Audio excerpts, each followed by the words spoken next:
What's up, Crime TV fam? Tonight, we're taking you deep into the saga of the Chambers brothers, a crew that started with nothing in Arkansas and built a crack empire that took over Detroit. This is a story about hustle, loyalty, power, and the price you pay when you run the streets like a Fortune 500. Let's set the scene. Marianna, Arkansas. Dirt roads, busted trailers, 16 kids packed into one spot. Larry, Billy Joe, Willie Lee, and Otis. These brothers grew up knowing struggle. Their parents, Curtis and Hazel, tried to keep the family afloat with a little bar called the Tin Top Inn. That's where the boys learned about survival and hustle. Larry?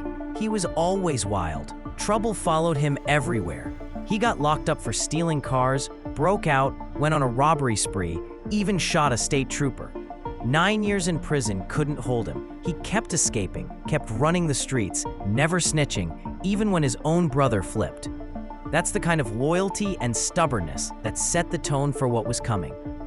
Meanwhile, Willie Lee did his time in the Army, then bounced to Detroit, working as a mailman. BJ, Billy Joe, followed, starting out as a janitor but quickly flipping the script, selling weed for Big Terry Colbert and stacking hundreds a day. The brothers saw Detroit for what it was, a city full of opportunity for those who knew how to move. When Larry got out, he joined his brothers up north. Detroit's drug game was wide open. Young Boys Incorporated had just fallen, and there was a vacuum in the streets. The Chambers brothers stepped in, buying up cheap houses, setting up shop, and bringing in young cats from Arkansas, offering $500 a week, which was life-changing money for kids with nothing back home. BJ was the brains behind the operation. He started with weed, moved to heroin, and then in 1984, Perry Pabboy Coleman put him onto crack. That was the game changer. Crack was cheap, addictive, and the profits were insane. BJ learned how to cook it up, and the operation exploded overnight. Houses that used to move a little weed were now moving thousands in crack every day. The brothers ran things tight. Larry formed the wrecking crew, the muscle. If you crossed the Chambers brothers, you felt it. Beatings, fines, even shootings for anyone who broke the code or cost the crew money. They kept it disciplined. No flashy clothes, no expensive sneakers, no drama. Mess up, you'd get fined or worse. The rules were posted in every spot, and everybody knew what time it was. The operation was like a street-level Fortune 500. Workers had photo ID cards. There were sales contests, quality control checks, and even discount coupons for customers.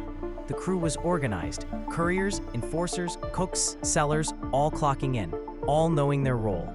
Most of the workforce came from Marianna, teenagers who saw more cash in a week than their parents made in a year. But it wasn't easy. 12-hour shifts, barred-up windows, and a boss who didn't play. At their peak, the Chambers brothers controlled half the crack in Detroit. We're talking 700 houses, $3 million a day, 500 people on payroll, and an estimated $55 million a year. They bought luxury cars, vacation homes in Jamaica, and even gold bathroom fixtures. They shot home videos showing off laundry baskets full of cash, flexing for the camera. Those tapes would later become key evidence when the law came knocking. But all that shine brought heat. The feds were watching. In 1986, Operation No Crack kicked off. The raids got heavier, the pressure built. By 1988, it all came crashing down. Larry was found hiding in a bathroom. BJ caught with a gun and 7 ounces of cocaine. The bust was massive. $1 million in cash and jewelry, 68 cars, 250 weapons, and 6 kilos of coke seized in one sweep. The indictment named 22 people, including all 4 brothers and their top associates. In court, the evidence was overwhelming.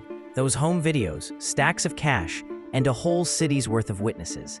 Larry got life, BJ got 45 years, Otis got 27, and Willie Lee got 21. The family scattered. Some moved to Memphis. One twin brother became a top drill sergeant in California, and their mother passed away in 2003. The Chambers brothers' story is about more than just drugs and money.